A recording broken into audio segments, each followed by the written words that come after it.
Hi guys, welcome you all to the channel. आपने बहुत बार सुना होगा किसी ने किसी का गर्भपात कराया तो उसे पुलिस उठा के लेके चली गई, पुलिस जेल में डाल दिया, उस पर केस चल रहा है और बहुत सारी चीज़ें आपने इससे रिलेटेड सुना होगा। तो आज हम ऐसे ही एक कानून के बारे में डिस्कस करेंगे जो गर्भपात से यानी टर्मिनेशन ऑफ प्रेगनेंसी से डील करता है और इसके इंपॉर्टेंट सेक्शंस, कौन से सेक्शंस के इंपॉर्टेंट है, इंपॉर्टेंट सेक्शंस और क्या टाइम पीरियड है, किस टाइम पीरियड में आप गर्भपात करा सकते हैं, कौन गर्भपात करा सकता है, कौन कानूनी रूप से एंटाइटल्ड है करने के लिए, ये सारी चीज़ों पे हम डिस्कस करेंगे। तो चलिए स्टार्ट करते हैं।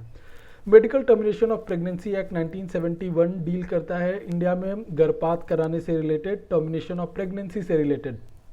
तो इसके इंपॉर्टेंट सेक्शन हम डिस्कस कर लेते हैं। Section 2D of this act यानी medical termination of pregnancy act के अकॉर्डिंग प्रेगनेंसी टर्मिनेट किसी भी रजिस्टर्ड मेडिकल प्रैक्टिशनर के थ्रू ही कराया जा सकता है। जो रजिस्टर्ड नहीं है मेडिकल प्रैक्टिशनर, उसके थ्रू नहीं कराया जा सकता, दैट इज टोटली इलीगल। तो अब सवाल ये उठता है कि मेडिकल प्रैक्टिशनर कौन है।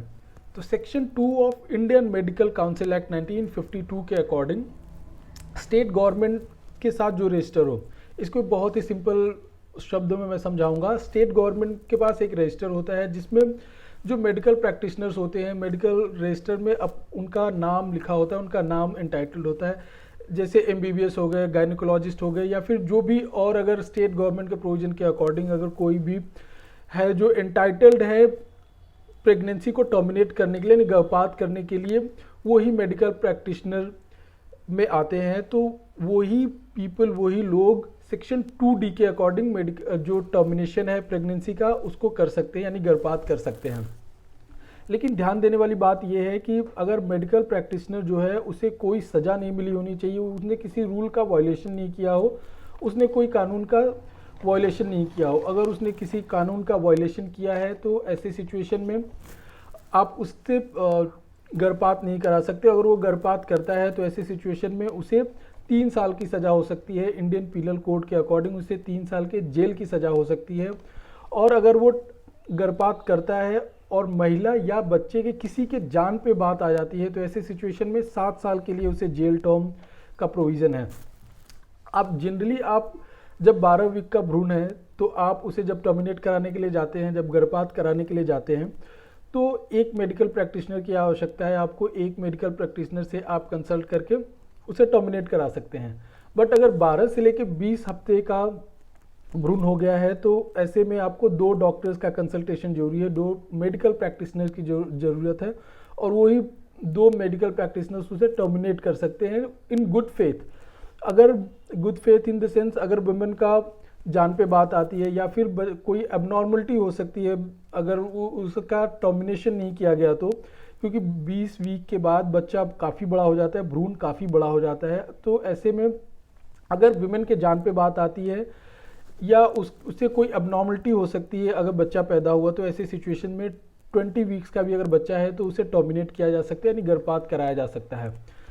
अगर 18 साल का कोई बच्चा है, अगर 18 साल की कोई फीमेल है, वो प्रेग्नेंट हो गई है ड्यू टू एनी रीजन्स, जैसे रेप और ये सारी चीज़ें, जैसे हमारे सोसाइटी में कभी कभी देखने मिलता है कि रेप की वजह से कोई प्रेग्नेंट हो जाती है, कोई बच्चा प्रेग्नेंट हो जाता है, तो वो भी गर्भपात करा सकता है। उसके लिए कोई और कंडीशंस की ज़रूरत नहीं है।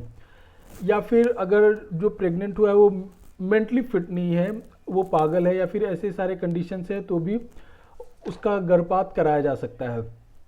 जब आप कभी भी 1, 2 या 3 महीने बाद आप टेस्टिंग के लिए जाते हैं, सोनोग्राफी के लिए जाते हैं, तो आपको मालूम पड़ता है कि बच्चे में कुछ अबनॉर्मलिटी है, बच्चा के साथ कुछ सीरियस प्रॉब्लम है, जैसे उसका आँख नहीं है, एक आँख नहीं है या पैर नहीं है, या कभी कभी होता है कि जो ये दिमाग होता है वही कभी कभी बच्चों में नहीं होता है। तो ऐसे सिचुएशन में भी आप टर्मिनेट करा सकते हैं। 20 वीक्स तक का भी टर्मिनेशन, अगर 20 वीक्स का प्रेगनेंसी है तो भी आप टर्मिनेट करा सकते हैं।